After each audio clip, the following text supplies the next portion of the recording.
Selamat pagi Pak Haris. Perkenalkan, nama saya Laksamana Abdurrahman dengan NRP 5017 Di sini saya akan menjelaskan mengenai chapter 5, yaitu sabuk pegunungan dan gerak benua dari buku Geologi Fisik. Langsung saja kita masuk ke pendahuluan, yang mana bagian pendahuluan ini menjelaskan bahwa sabuk pegunungan ini merupakan kumpulan pegunungan yang terbentuk akibat deformasi tektonik jangka panjang. Nah, proses ini tuh melibatkan interaksi antara tektonik lempeng, isostasi, serta pelapukan dan erosi yang membentuk serta mengikis pegunungan pegunungan. Nah, jadi ini orang yang mempelajarinya itu disebut geolog, yang mana ia itu mempelajari struktur dan batuan yang mana berada di daerah pegunungan untuk memahami evolusi dari kerak benua itu. Nah, di sini ada gambar 5.2 yang mana judulnya adalah Map of the World Showing Major Mountain Belts, yang mana ini peta ini itu menunjukkan sabuk pegunungan utama atau Major Mountain Belt di seluruh dunia, yaitu jalur panjang yang terdiri atas banyak rangkaian gunung. Nah, jadi jalur ini tuh tampak tidak acak, tetapi teratur mengikuti batas-batas lempeng tektonik di permukaan bumi, khususnya di zona konvergensi tempat dua lempeng bertumbukan.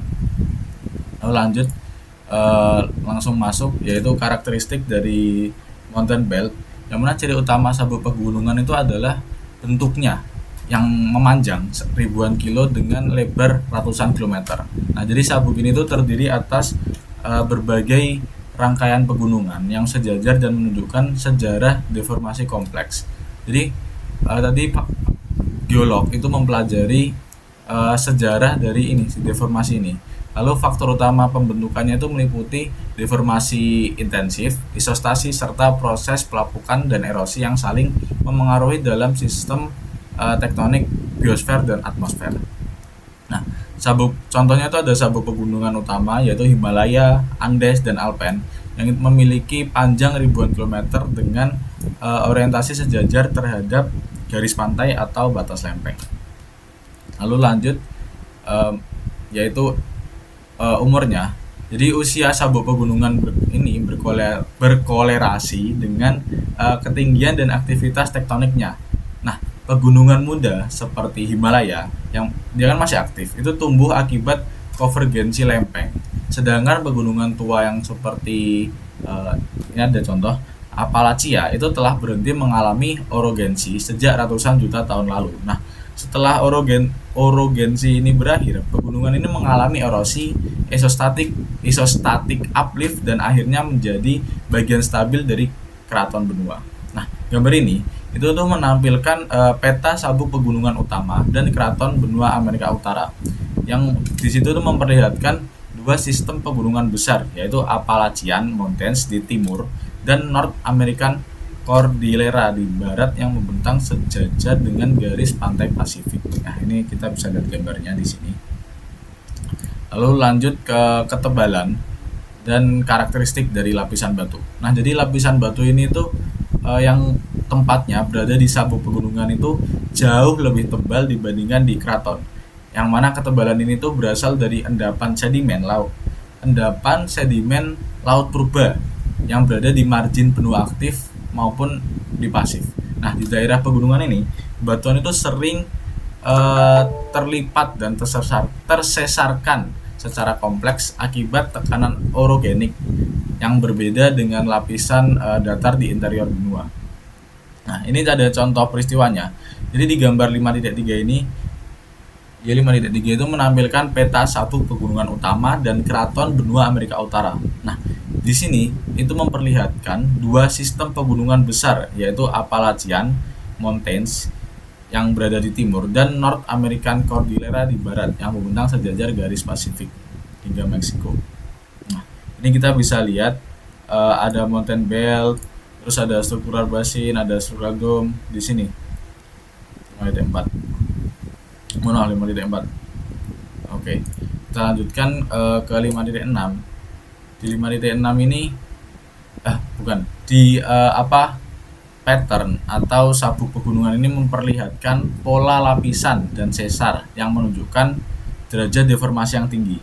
Yang mana lipatan terbuka itu menandakan deformasi sedang, sedangkan lipatan rebah dan sesar naik itu mencerminkan tekanan kuat selama orogeni. Nah, pada gambar 2.5 ini 5.6 ini menunjukkan penampangan melintang sabuk pegunungan tipe Andean. Bisa kita lihat di sini, yaitu pegunungan yang terbentuk akibat konvergensi antara lempeng samudra dan benua seperti di Andes. Nah, ini lempengnya masuk ke bawah karena dia menunjam. Nah, di sebelah kiri ini tampak zona parit yang atau trends, yang mana itu tempat lempeng samudra menunjam ke bawah lempeng benua, membentuk zona subduksi. Nah, material sedimen laut yang terkeruk dari lempeng samudra itu menumpuk menjadi ini accretionary wedge. Nah, sementara di atasnya itu terbentuk Foreak Basin, yaitu cekungan yang menampung sedimen laut dan vulkanik.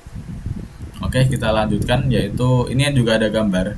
Nah, ada gambar 5.8 ini memperlihatkan lipatan rebah atau recumbent faults yang tersingkap jelas pada lereng pegunungan di Andes. Ini kita bisa lihat, mungkin orang awam hanya melihat ini gunung aja ya, tapi para geologi melihatnya ini sebagai recumbent faults atau lipatan rebah di sini.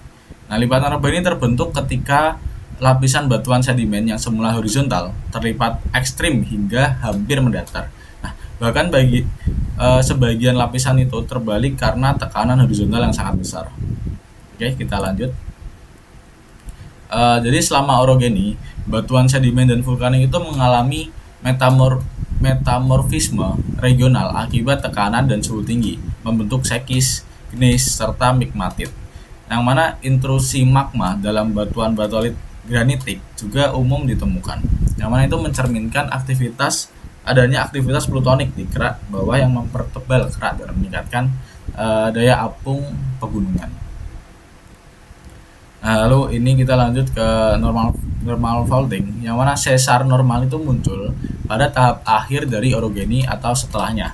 Jadi pada tahap akhir atau setelahnya. Nah, itu menunjukkan peregangan kerak akibat pengangkatan vertikal ini bisa kita lihat, atau penurunan tekanan horizontal. Ini kita bisa lihat arah panahnya. Nah, fenomena itu sering terjadi di bagian tengah sabuk pegunungan seperti pada basin dan ridge, di mana kerak itu mengalami pemekaran setelah fase kompresi selesai.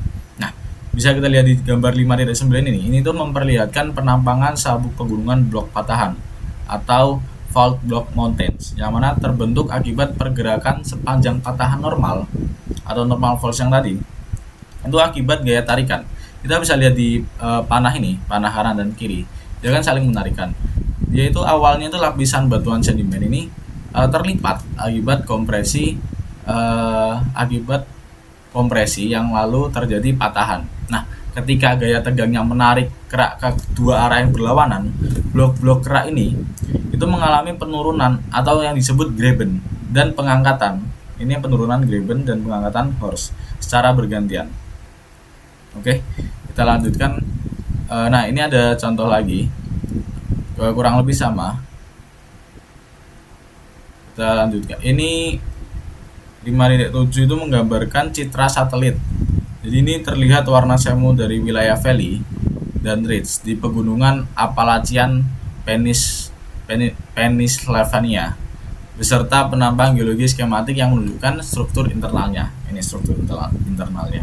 Nah, jadi citra bagian atas ini memperlihatkan pola skematik. Bisa kita lihat ya, ada pola yang membentuk. Nah, pola berulang ini itu tuh menandakan lipatan terbuka dan ketat yang terjadi sebelum proses erosi.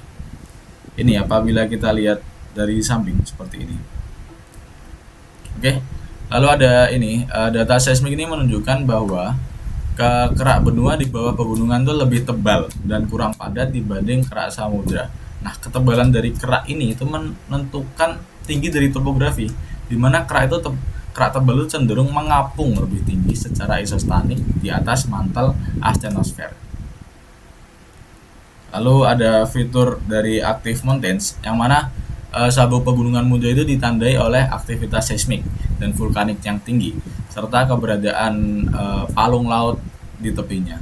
Contohnya aja itu di Andes, dia itu memiliki palung subduksi aktif, dan juga di sana terdapat gunung berapi yang menunjukkan bahwa pegunungan tersebut masih tumbuh akibat interaksi lempeng tektonik. Lalu ada evolusi dari sabuk gunung. Evolusi dari sabuk pegunungan itu berlangsung melalui siklus yang cukup panjang yang terdiri dari kompresi, pengangkatan, metamorfisme, dan pelapukan. Nah, setelah orogeni berhenti, pegunungan itu mengalami uplift, isostanik, dan erosi hingga menjadi bagian datar keraton. Proses ini itu disebut siklus Wilson, yang mana menggambarkan pembentukan dan kehancuran pegunungan seiring konvergensi dan divergensi lempeng. Nah, orogeni ini terjadi akibat konversi lempeng, baik samudra benua, benua-benua maupun samudra benua. Setiap tipe itu tuh menghasilkan struktur geologi yang berbeda. Seperti contoh sabuk lipatan dan thrust fault pada konvergensi samudra benua, serta sabuk metamorfik tebal pada tabrakan benua-benua seperti di Himalaya. Nah, ini contoh gambar 5 dari 10 ini itu menunjukkan penampang skematik sabuk pegunungan yang mengalami kolaps gravitasi dan penyebaran selama konvergensi lempeng. Nah, kita bisa lihat panah merah ini menggambarkan arah aliran batuan di dalam kerak, yang mana menandakan bahwa batuan metamorfik itu dalam yang plastis. Jadi dia bersifat plastis itu mengalir ke arah lateral dan naik ke tingkat yang lebih tinggi di sabuk pegunungan. Bisa kita lihat dia naik. Nah, di bagian dalam atau zona metamorfisme dalam terbentuk akibat tekanan dan suhu tinggi selama orogeni. Nah, sementara di permukaan atas terjadi patahan normal akibat gaya ekstensional ketika bagian tengah pegunungan mengembang keluar. Di sisi kiri terdapat sabuk lipatan dan sesar fault dan thrust belt yang menunjukkan kompresi yang cukup kuat akibat tumbukan lempeng. Di sisi kanan juga kurang lebih sama. Oke, kita lanjut ini. Nah, ini masuk ke 5 dari 11 yang mana itu menggambarkan tahapan konvergensi antara busur kepulauan atau island arc dan benua yang dapat menyebabkan terakresinya busur ke tepi benua. Nah, jadi di sini itu menunjukkan bahwa arah subduksi itu dapat berubah setelah tumbukan itu terjadi.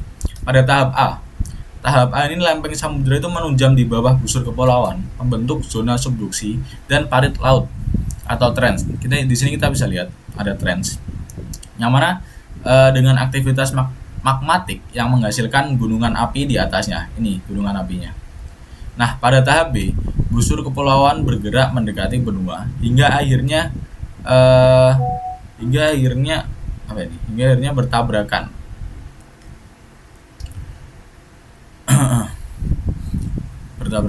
Atau terjadi collision, yang mana menyebabkan sesar-sesar ini naik dan dan terjadi deformasi kerak di zona tumbukan.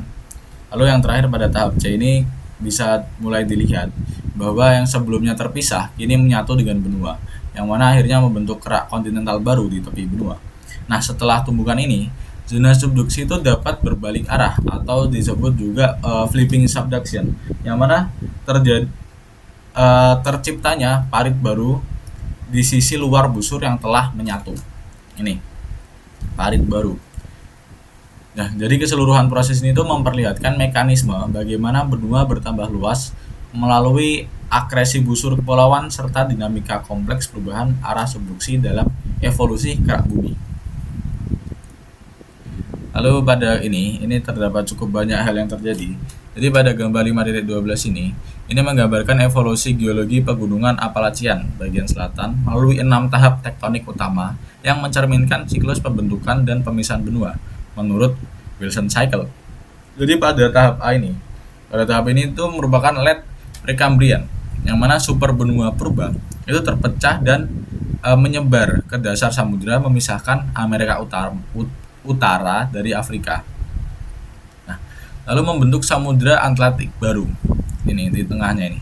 Lalu pada tahap B ini terjadi Cambrian, yang mana menunjukkan pembentukan margin pasif di Amerika Utara dan Afrika. Sebentar.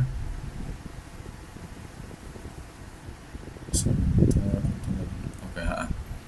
Di bagian Amerika Utara dan Afrika. Nah, itu membentuk di tengah ini Atlantik purba. Atlantik purba ini ya. Ini membentuk menjadi sedimen baru yang menumpuk di tepi benua.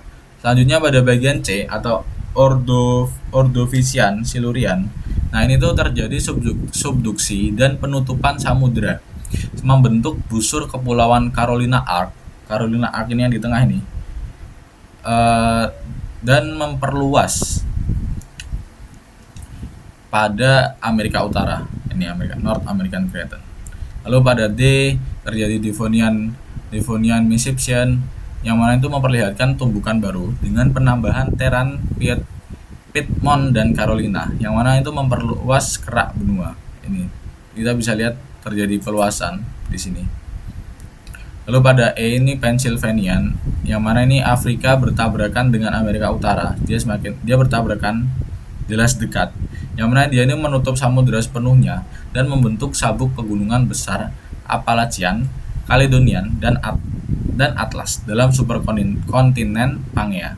Nah, di akhirnya F atau ini Trisik ini tuh menunjukkan tahap rifting saat Pangea mulai pecah kembali. Ini kita bisa lihat cracknya di sini, membentuk samudera Atlantik modern. Serta dari keseluruhan gambar ini tuh menjelaskan bagaimana pegunungan di Appalachian itu terbentuk dari serangkaian tumbukan lempeng dan proses subduksi yang berlangsung selama ratusan juta tahun hingga mencapai konfigurasi benua sekarang. Nah, jadi kita bisa lihat tadi bahwa terdapat banyak lapisan-lapisan, yang mana ini adalah proses terjadinya lapisan-lapisan tersebut. Lalu pada gambar 5.13 ini tuh menunjukkan penampang yang melintang di pegunungan Alpen yang memperlihatkan struktur hasil tumbukan lempeng benua Afrika dan Eurasia. Nah, arah pergerakan ini kan ada arah pergerakan dari tenggara ke barat laut, ini itu menyebabkan terbentuknya sabuk lipatan dan sesar naik, di mana lapisan batuan ini terdorong dan menindih ke arah barat di atas batuan dasar atau basement. Ini bisa kita lihat, ini ada basement ya. Jadi itu dia di atas itu. Nah, garis-garis tebal itu menandai patahan naik utama, sedangkan lipatan kecil ini tidak ditampilkan untuk lebih mudah digambarkan pada gambarnya. Jadi terlihat pula di sini tuh permukaan erosi Pliocene dan permukaan topografis saat ini itu tuh menunjukkan bahwa setelah terjadi pengangkatan, wilayah ini tuh mengalami erosi yang membentuk lembah seperti lembah Rhone. Nah, sementara puncak yang terkenal itu ada di Matterhorn, yang merupakan sisa batuan lipatan dan dorongan yang terangkat tinggi. Jadi pada gambar ini tuh menjelaskan atau menggambarkan bagaimana sih gaya kompresi antara lempeng itu menghasilkan tumpukan karang tebal dan pegunungan tinggi. Ini menjadikan contoh Alpen sebagai contoh untuk orogeni benua-benua yang masih aktif mengalami deformasi dan erosi hingga kini. Lalu ini ada juga 5.14, ini tuh memperlihatkan peta pergerakan kerak di sekitar dataran tinggi Tibet yang berdasarkan pengukuran dari GPS. Nah, ini tuh menunjukkan, kita bisa lihat warnanya dari merah hingga hijau. Itu panah biru ini itu tuh menunjukkan arah gerak kerak dengan panjang panah merepresentasikan kecepatan dalam milimeter per tahun.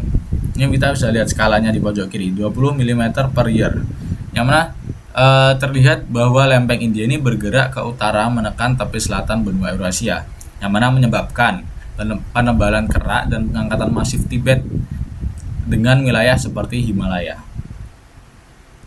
Oke, kita lanjutkan. Nah, jadi setelah semua proses yang tadi itu berhenti, tekanan horizontal itu berkurang dan isostasi menjadi dominan, yang mana pegunungan yang tererosi mengalami uplift kembali dan terbentuk sesar normal yang memecah kerak menjadi blok-blok besar, lalu menciptakan pegunungan blok seperti Teton Range dan Sierra Nevada.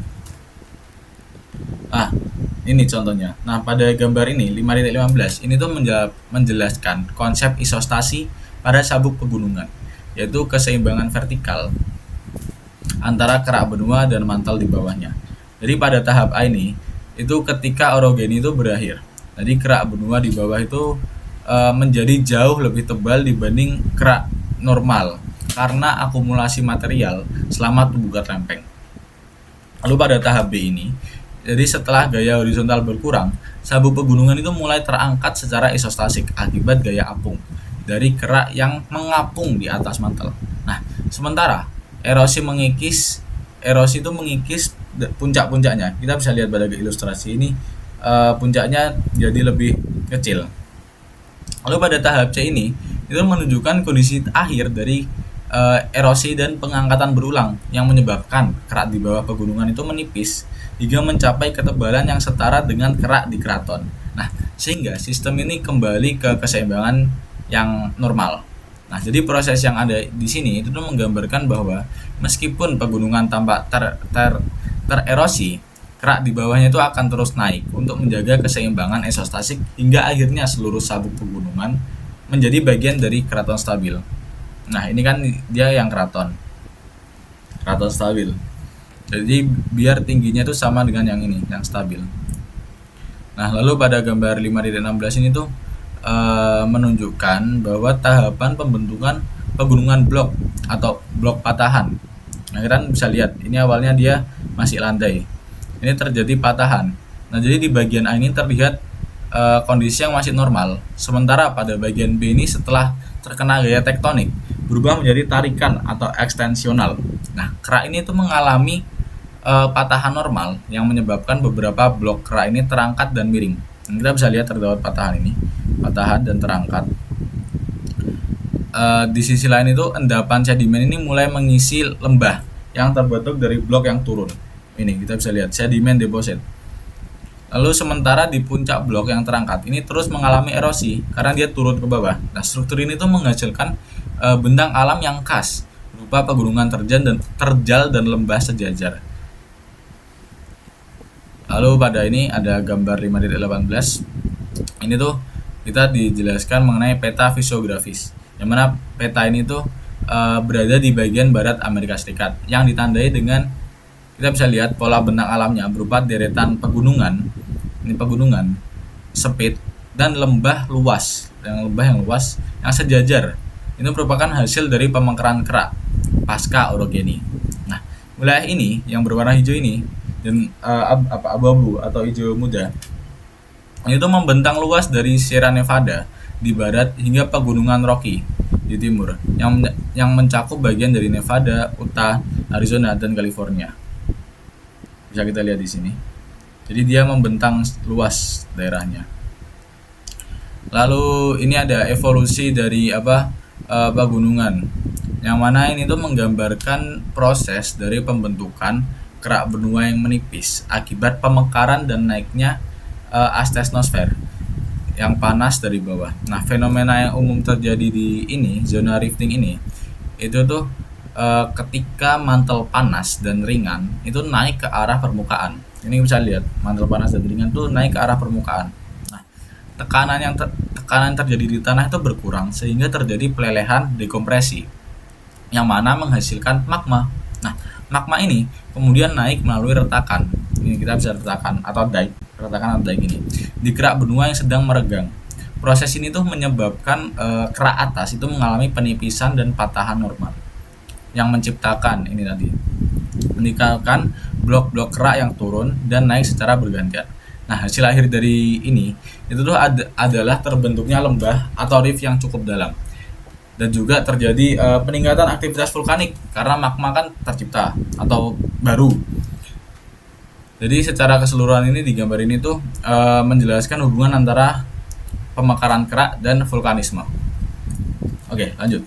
Ada gambar 5.20 yang mana pada gambar ini tuh menggambarkan proses atau delaminasi dan penipisan kerak benua yang terjadi setelah pembentukan sabuk pegunungan. Kita bisa lihat sabuk pegunungannya.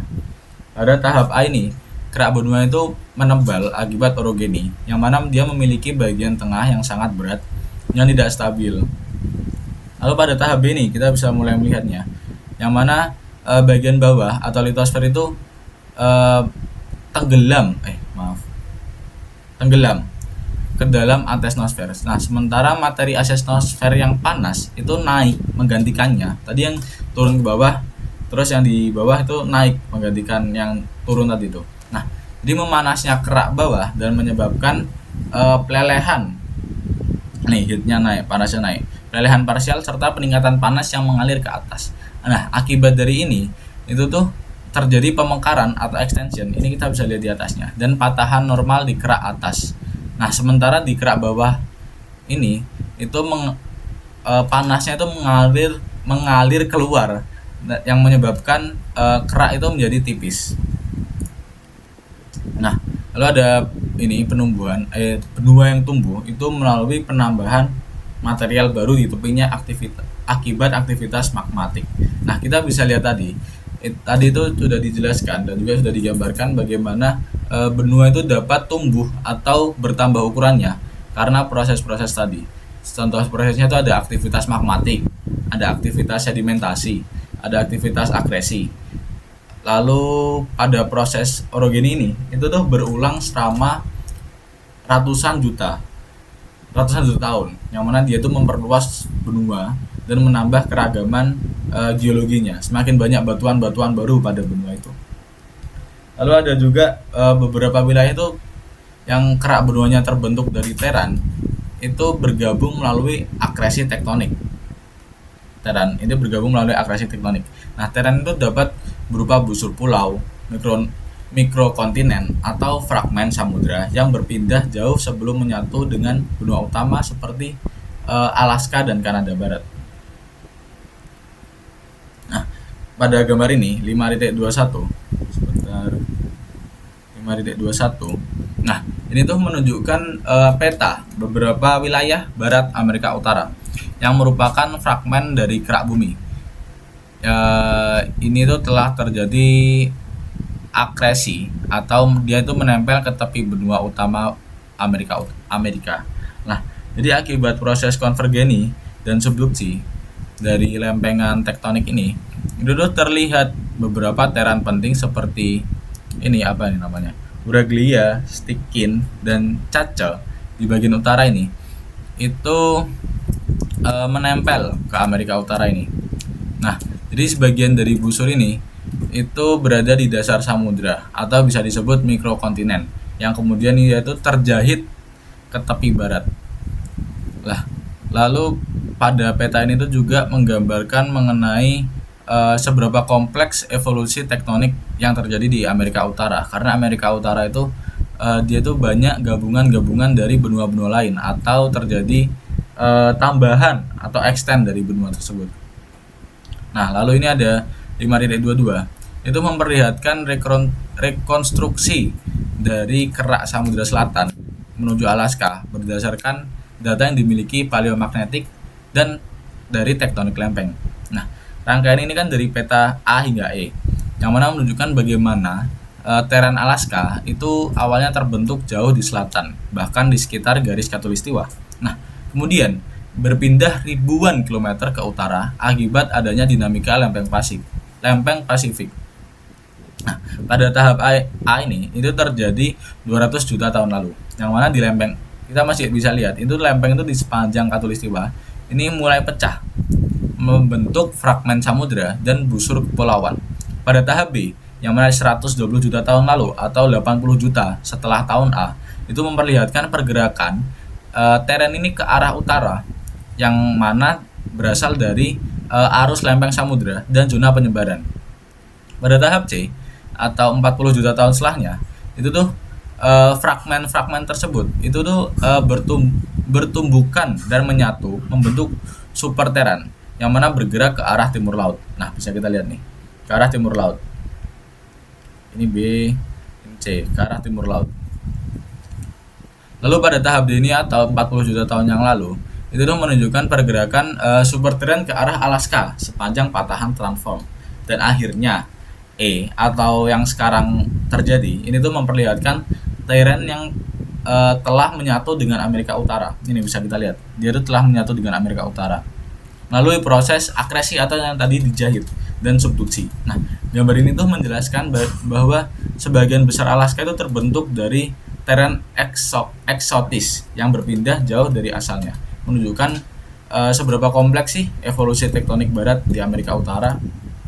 Nah, lalu kita sudah sampai ke kesimpulan, yang mana bab ini tuh menegaskan bahwa sabuk pegunungan itu adalah hasil dari interaksi kompleks antara tektonik, isostasi, dan erosi. Jadi melalui proses yang namanya orogeni, kerak bumi itu kerak bumi itu menebal dan membentuk pegunungan yang kemudian perlahan tererosi dan menjadi bagian stabil dari benua.